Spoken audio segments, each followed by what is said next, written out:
would like to take this opportunity to call upon our next speaker, Dr. Parmeshwar P. Iyer, sir. Parmeshwar P. Iyer, sir, has retired as a full-time faculty member from the Department of Management Studies at the Indian Institute of Science, Bangalore, India. He received his PhD in system engineering from the University of California, Davis, USA, MS in engineering from the University of Illinois at Urbana-Champaign, USA, and BTech honors from the Indian Institute of Technology, Kharagpur, India. Professor Iyer teaching and research interests include project management, technology management, and entrepreneurship, business systems, analysis, and knowledge management. He has authored 3 books on engineering project management with case studies, project evaluation and implementations, strategic management, all published by Vikas Publications, New Delhi, and has contributed 1 chapter in biodiesel in energy systems and technology in a book on capacity building for sustainable development published by the Third World Academy of Sciences, Italy. Dr. Iyer also has published and presented over 53 papers in international and national journals and conferences. Professor Iyer is a recipient of several awards, including the Silver Medal for General Proficiency from IIT Kharagpur, Harry G. and Harriet S. Fellowship of the University of Illinois, and escorts ISAE Medal. Dr. Iyer has offered management development programs and consultancy in project management and strategy management to over a dozen corporates, including TCS, ITI, Wipro, 3SE, Comsoft, Liquid Crystal, NTPC, HKADB, Tata Motors, Leo Infotech, and the University of Mauritius. In the past 22 years, Dr. Iyer has trained over 3,200 professional engineers and managers in the area of entrepreneurship, strategy, and project. He has been invited to be on the board of directors of 3 information technology companies and is also on the governing council of 2 engineering and 1 management institute. Dr. Iyer has been elected as an honorary life member of the Global Institute of Flexible System Management, GIFT. He is also a life member of the System Society of India, SSI, and the Institute of Engineers, India. Post his retirement, Professor Iyer has taken up honorary position as Executive Director, IMBA Director Advisory, at Heads Technical Director, Mind Matrix, and President Vidya Mandir Trust. He is also starting up his own ventures, Iyer's Cafe LLP. Today, he is with us to throw light on the impact of COVID-19 on education. Welcome, sir. Thank you very much, Dr. Vandana, Dr. Ajay Kumar, and other esteemed colleagues. I'm very happy to be here and to share my presentation with you today on the impact of COVID-19 on education. I'll begin with a couple of caveats. One that, like what Dr. Gautam Naresh said about Gandhi ji, I am also not an economist. But that's the only common thing I have with Mahatma Gandhi, I guess. Right? I admire him a lot. I read a lot about him, but and as the previous speaker has said, I'm not an economist, but I have been an educationist all my life. And when Dr. Vandana asked me to share some thoughts about the impact of COVID, I told her that I would like to share the impact of COVID on education, which is what I have spent all my life, either as a student or as a teacher, and later as an administrator.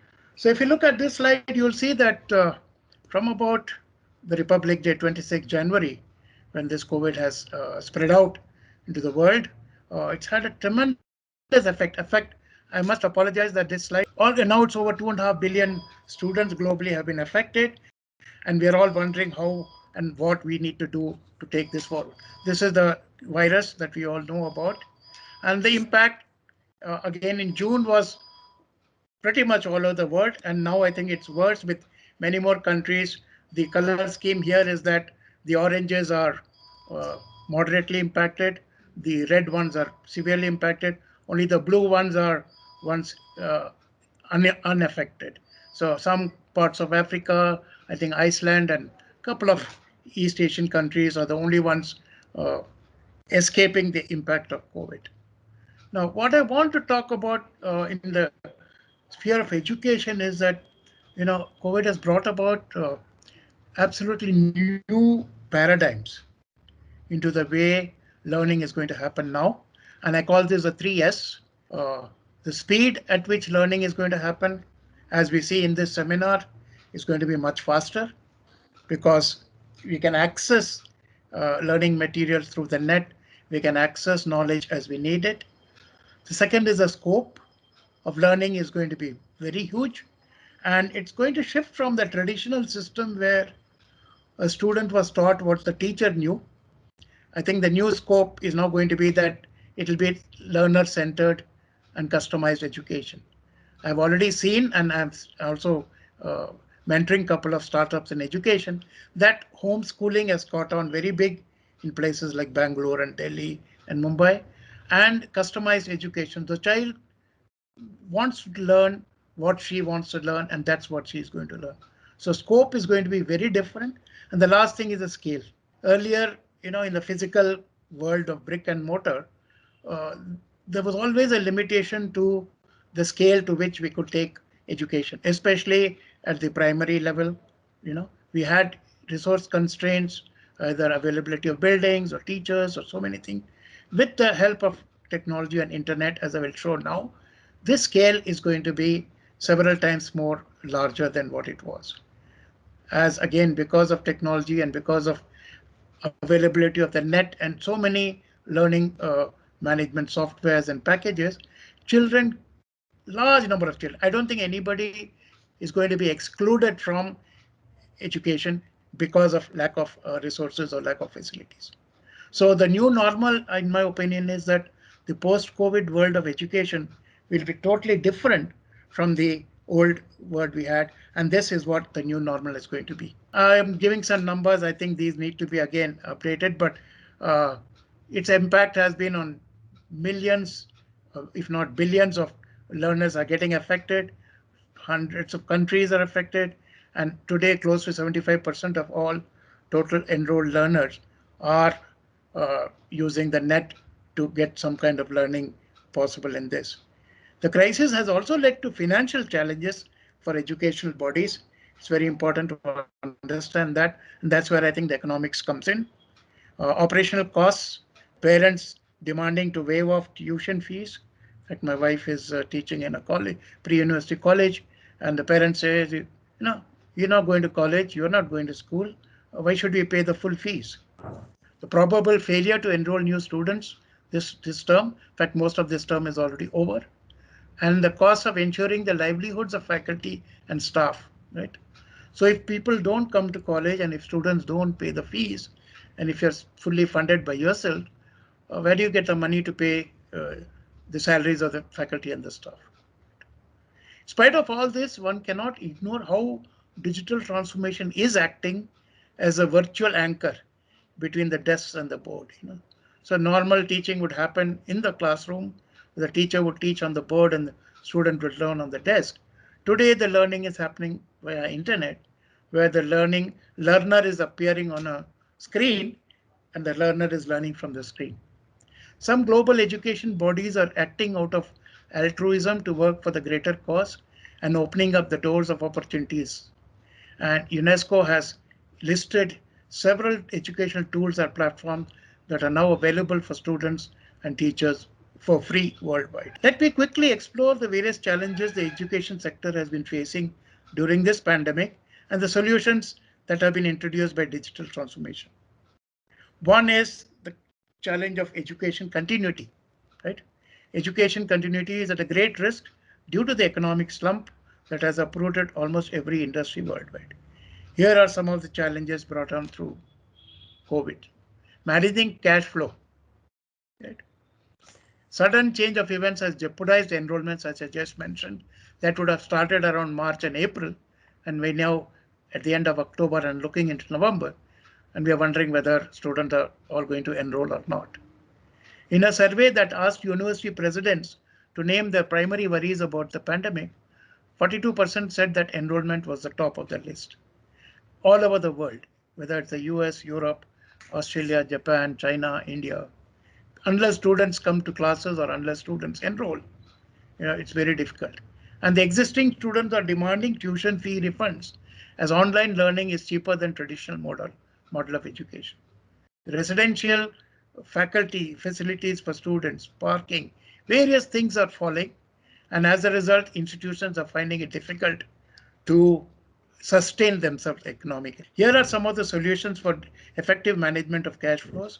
The big one that's being used now is data analytics, where we can collect all the data we have, apply our analysis techniques, apply statistics to understand how the enrollment is going and how different demographics and different student enrollment numbers in the past will lead to better understanding of who are the students we need to focus on at the present. Web and social analytics, a lot of the students are on social media or on the web.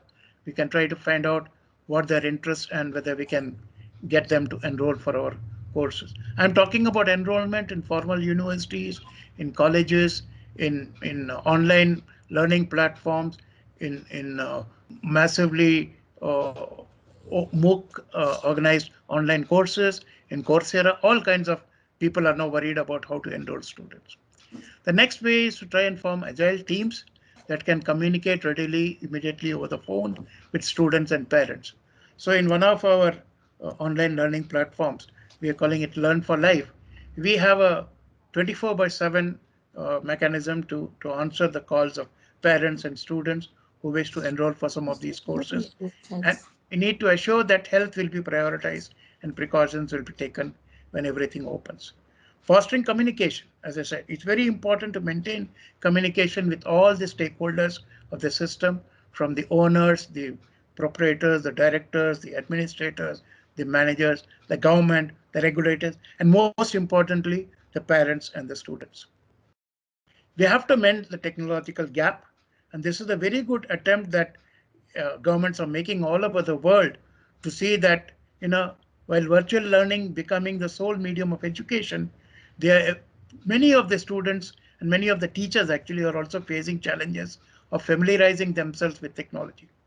They feel overwhelmed with so many resources. In fact, the last 6 months, I think my wife and I, we've been looking at all kinds of online tools, online platforms for meetings, for internet, Zoom and Google and web. And, it's mind-boggling because we never would have normally done this kind of thing. We would have probably taken one platform and had a video conference or a virtual chat with somebody. But today, the variety and the plethora of platforms is very difficult. And in US, they did a survey, found that 20% of the US Native American students don't have computers or internet access. And it's probably worse in India. In fact, in Karnataka, where I am located, the government is started a program, Gramo, there to bring education to the doorsteps of the people. Because it is Vidya there. It's very difficult to have everyone get equipped quickly with the latest products and the latest software to be able to learn from home or to work from home. So these are the solutions. Choose user-friendly products. I won't go into all the details. Outsource your customized products. So in many schools and colleges, they have now hired people who will be like educational technologists and administer the online programs so that the teachers do the teaching. Provide mobile hotspot for students who do not have internet connection available even within campuses or residential localities. Facilitate device availability. Okay, so co-locate desktops. So create learning centers, create knowledge centers within campuses so that people can come there and then take part in the online class. And finally, we still need a lot of printed learning materials, and it's important that where there are distance education programs, these materials are mailed very quickly to these students. I'll skip this slide, but it talks about remote stack recommendations for students, where it says that You have to recommend lesson created applications for educators as well as platforms for the students. I will mention a small anecdote that when I learned computer programming at the University of Illinois, Urbana-Champaign in 1974, the whole course was taught actually on the computer-based instruction. This is 40 years back when the technology was there that I didn't meet my teacher except for the first class and the last class. And I could learn my lessons from the basement of my dormitory. I didn't have to go out anywhere at all. So these facilities are there. And I think if the technologies need to use them, worry about bandwidth. Of course, there are bandwidth issues these days. Meet, Skype, Zoom, WeChat, all these things are there. But if everybody is using everything at the same time, you're going to have bandwidth problem. Tools with offline access are very good so that you can get, for example, in CellEd, you can have a learning platform with offline access that will enable you to do a better job when you don't have the net. Multiple language enabled tools, very much necessary in our country. We assume that everybody can learn in English or in the North in Hindi, but that's not the case. And there is a platform called Colibri, which is a learning application that can work online, offline, and offers over 20 languages. Self-directed learning is very widely propagating nowadays. Actually, very, very common that students feel that they can learn things on their own through MOOC and Coursera and NPTEL and various learning platforms which are enabling students to learn self-directed learning applications. Byju's is an example, Abra is an example, and so on. And then faculty, of course, have to host some live sessions. I have been doing that at IIT Kharagpur, where I'm a management adjunct faculty. We do have live sessions where we take classes, but then we do ask them to do a lot of their reading on their. And then lesson creation software so that it facilitates teachers to create study materials, things like Edpuzzle or ThinkLink and so on, which make it, because now we are talking of a new medium where the conventional blackboard and the chalk or the whiteboard and the marker pens are no longer there. There are some issues about data privacy, data security. I won't go into details, but it's important that we all use strong passwords, keep changing our passwords. We use robust antivirus software. Otherwise, we find that hacking and all kinds of problems, viruses come in. Lay down some ethical guidelines, especially when we do online teaching and students learn from home.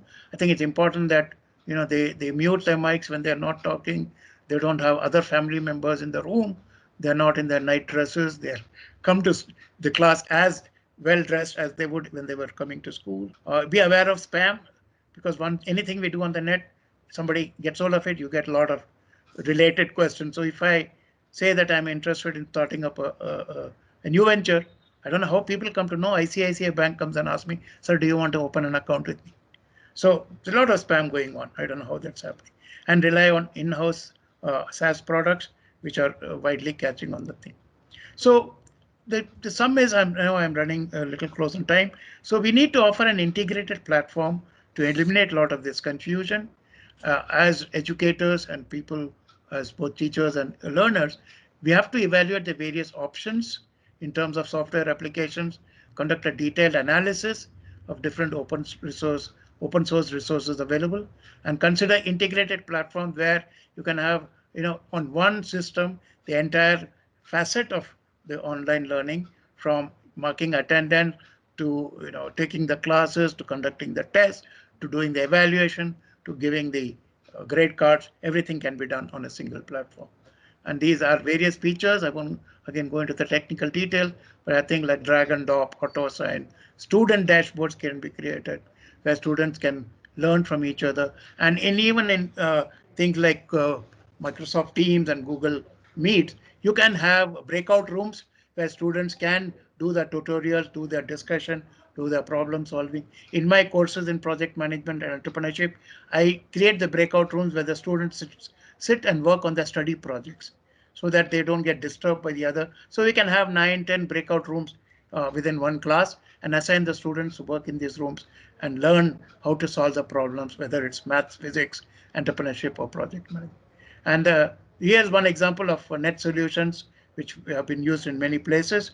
Uh, I'm not recommending or endorsing any product, but I'm just saying that solutions are available today. Let me conclude by saying that the COVID impact on the education sector has left them, meaning all of us really, in a very tight spot. Whether it's the owners of the schools and colleges, whether it's the government, whether the teachers, the parents, of course the students, right? As we continue to be under the lockdown, managing the learning curve, very important, reaching out to every student, whether formally enrolled or not.